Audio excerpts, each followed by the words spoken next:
ഓണത്തിൻ്റെ ആ ഒരു ഇതൊക്കെ കഴിഞ്ഞിട്ട് പിന്നെ റീൽ വീഡിയോ ഒന്നും ഷൂട്ട് ചെയ്തിട്ടുണ്ടായിരുന്നില്ല കേട്ടോ. അപ്പോൾ ഇന്നെന്തായാലും ഒന്ന് രണ്ടെണ്ണമൊക്കെ എടുത്ത് വെക്കാമെന്ന് വിചാരിച്ചു. ഇതൊരു തമിഴ് മൂവി ഡയലോഗാണ്, 2 മിനിറ്റിൽ കൂടുതലുണ്ട്. ഞാൻ ഓൾറെഡി അപ്ലോഡ് ആക്കിയിട്ടുണ്ട്. അതെടുക്കാൻ കുറച്ചധികം സമയം എടുത്തു കേട്ടോ. അഫിയായിരുന്നു ഹെൽപ്പർ. പിന്നെ ഒന്ന് ഒരുങ്ങി ഇടമറുക് വരെ പോകാൻ നിൽക്കുകയാണ്. അവിടെ എൻ്റെ ഒരു ഫ്രണ്ട് വരാമെന്ന് പറഞ്ഞിട്ടുണ്ട്. ഞങ്ങൾ രണ്ടുപേരും കൂടിയിട്ടുള്ള ഒരു ഡാൻസ് വീഡിയോ എടുക്കാൻ വേണ്ടിയിട്ടാണ്.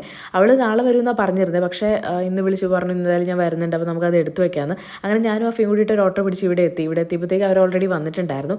അങ്ങനെ സ്പീക്കറിൽ എല്ലാം കണക്ട് ചെയ്തിട്ട് നമ്മൾ ഷൂട്ട് ചെയ്ത് തുടങ്ങി. ആ ഒരു സ്പീക്കർ എനിക്ക് എപ്പോഴും പണി തരാറുണ്ട് കേട്ടോ. അത് വാങ്ങിയ പിന്നെ എനിക്കത് നേരാവണ്ണം യൂസ് ചെയ്യാൻ പറ്റിയിട്ടില്ല.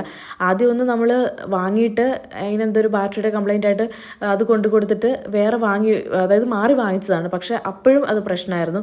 വീണ്ടും ഇവിടെ വന്നപ്പോഴത്തേക്ക് സ്പീക്കർ ഓഫായി പോയി. അങ്ങനെ പിന്നെ നമ്മുടെ ഫോണിൽ തന്നെ പാട്ട് പ്ലേ ചെയ്തിട്ടാണ് കേട്ടോ ഇത് ചെയ്തത്. അപ്പോൾ ഞങ്ങൾക്ക് അങ്ങനെ വലിയ പ്രാക്ടീസ് ഒന്നും ചെയ്യാത്തത് കൊണ്ട് കുറച്ചധികം സമയം എടുത്തു. അവിടെ നിന്ന് തന്നെ ഞങ്ങൾ പ്രാക്ടീസ് ചെയ്തിട്ടാണ് ആ ഒരു വീഡിയോ ചെയ്തത് കേട്ടോ. അങ്ങനെ എല്ലാം കഴിഞ്ഞ് എന്നെ തിരിച്ച് വീട്ടിൽ കൊണ്ടാക്കി അവർ പോയി.